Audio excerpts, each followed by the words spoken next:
Hey all, 118 Seth Shadow here.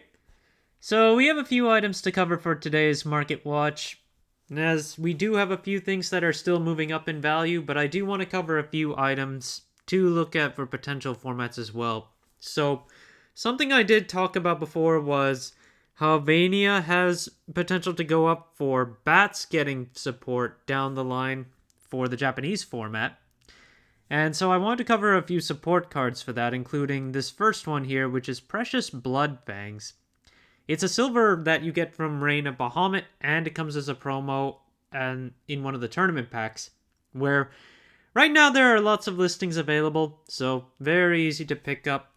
When it comes to the promo, which is currently at a base of 28 cents, there are lots of copies available on it, and the market price dropped off hard over the last several months. But it has been selling pretty decently when it comes to that low price. And someone actually bought 12 copies of this late in March. In any case, you have lots of copies available around 30 cents and just there. So if you still want to pick this up for later, that's something to keep in mind. Another one would be Vampiric Fortress, where this promo was given as a top 8 promo for the showdown from, I think it was I think it was the winter one, the one where Leonidas was the winning promo. And it also has a gold from Reign of Bahamut, which has 50 listings on the market and is really cheap to pick up. Promo wise, I wanted to take a look at the history on that too, where this one is selling about as well. Also down on market price in comparison to what we saw with Precious Bloodfangs. There are not as many of this on the low end though, given that this is harder to get than Precious Bloodfangs' promo is. When it comes to the amount of quantities on the market, we're still under $1 for most of them, but be careful. This one does have the potential to see a bigger buyout given that it's a top 8 promo. The next card is Rose Gardener, which is specific to the starter deck for Forestcraft. It's down to one listing. It's been bought out to the point of $6, and this is the base form. The last several listings sold for $1 to $2, and that was since that was around the tail end of April, and they've mostly been selling for dollars a piece, which is not bad for what it's worth.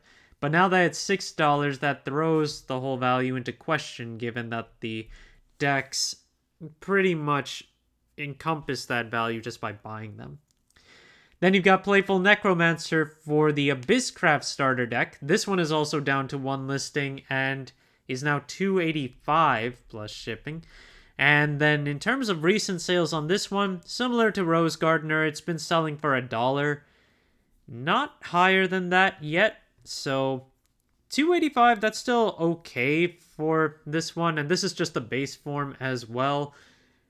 And overall, in that case, it's probably better just to pick these up individually, but the Abyss deck does have a lot of other goodies like Lesser Mummy, which also have value in this current format as well.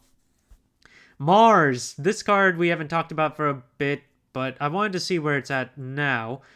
Currently, it's out of stock for the base form Super Legendary, which has a market price of $17.67. And when it comes to the regular Legendary, it's $15 right now with 9 listings. And the Evo has only 2 listings left on the regular one, 3 listings left on the Super Legendary. And they are both above their current market prices as well. So Mars is a little short everywhere you look. If you still need them, you're gonna have to grab them while you still can. Marazenski is okay. So when it comes to the base form, where you have the legendary versus the super legendary, we're in sync now with what we'd expect values to be. The legendary is now lower in price compared to the super legendary, at $17.01 for the base one, and then $27 for the super legendary. Although the market prices are still flipped, where the legendaries is $15.22 and the super legendaries is $13.34. And when it comes to the evolved version, The evolved version is over $1 to pick up now, whether you choose the super legendary or the regular. But in this case, the super legendary is closer to $5 for the market price and the base listing. So there is a significant value difference there. If we take a look at the split of listings here, so the legendary Marazensky does have listings under $20, more in line with what the base listing is. And when it comes to the super legendary, this is all base form. There are only 3 listings available, and they run from 27-ish to 30. So Marazensky is moving. It is seeing play with Necrocharge Abyss, where it saw play in Japan, players are using it here, and it did make a top in the more recent turn. I think that was Vancouver as well. Then we've got Alice Wonderland Explorer, which the base form of this one has been holding steady at its prices and hasn't really been seeing any major movement. Listing wise, we're under 10 listings for every type of copy except for the ultimate rare. And let's see, we're looking at about $28 if you just want the base legendary. If you want the super legendary of the base, then it's currently $46.40 base price with a market price of $50. That hasn't really changed that much. The Evo regular legendary has dropped in value for its base listing.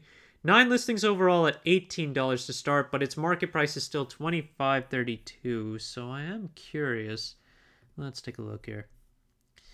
$17 was the last sell, and we saw $25 sales too. But when it comes to, there are 2 listings underneath $20, and they only have 1 copy apiece. After that, it's back in the $25 range, but after that, it actually jumps. In any case, with the amount of lower listings that are coming up, this will probably stick around $20-25. That's the way I see it. And when it comes to the super legendary of the Evo, that one is currently $27.29 base, and the market price is about $25-26, which is another reason why the regular legendary of the Evo should not go up that much higher, given that the super legendary should be able to keep that in check along with the ultimate that is currently at 139 base. Actress Faia is still a pretty expensive foil silver to pick up from set 3. Its base price and market price, well, the market price is still about $15.50, and the base price is now $13, and we do have listings back on the market, 15 altogether. Before, it was very hard to find this card back when we were in set 3 format, so the listings went up to as far as $20, but now it's more available. And if you just want the regular silver, that's still widely available along with a good price. 36 cents is the market price right now, with 26 cents being the lowest price shown. But in terms of overall lowest with shipping, 30 cents. And then the foil, 13 to 15.50. So that's pretty good. Overall, we will probably still see a lot of play of Farah, given that we've still got Haven Eggburn in the current format. A surprise top that I heard about, I think this was also in Vancouver. There was a rune deck, I think it was a rune deck, that was playing Flame and Glass as part of the engine. So I wanted to go back and see where this was sitting. The legendary is still 50 cents, 65 cents market price, and the super legendary is still widely available at $3.31 for the base price and $5.28 for the market price. And we take a look at them in a bit more detail. There are a good amount of listings on the low end for the legendary, but the super legendary has single copies for its first 3 low listings that are shown. So 22 listings overall though, so there's still a good amount of copies available to pick up. Elvin Princess Mage is the next one I want to cover, where this one has some more future potential for later formats, given that the use of Fairy Wisps will be really good for combo-based decks down the line. And generating Fairy Wisps is limited to the amulet that we got from set 4, the Spring Protection. And then there's Elvin Princess Mage. I don't believe there are any other way. There is one other way to build fairy wisps, but it requires you to evo and have another follower. I believe that was one of our promos. But there aren't too many ways to generate a good amount of them reliably. Princess Mage is one of them. So price-wise on this one, we've got lots of listings on the market, and this does have a foil promo from the original tournament pack from when set 1 came out. It's easy to pick it up though. It's 12 cents market price for the regular Evo, 70 cents market price for the Holo Evo, and then the base form has a market price of 40 cents. Everything is still really cheap on this front. And our final card today is going to be Agnes Tachon, where no real change on this one. The Evo base legendary is... I mean, this one continues to hold around the $10 mark. We'll see it go up every now and then, but the market price is $11.79. The base form legendary, though, is solidly sitting at around 40 with a market price of $43.67. The super legendaries, well, the super legendary of the Evo is not too far away on the lowest listing, $12. And then $65 on the base forms super legendary, which is way higher than what the regular legendary is at this point. And when it comes to the signs, there's still been no real change on that front either. Thank you guys for watching. If you liked the video, please like and subscribe if you haven't already, and I will see you guys later.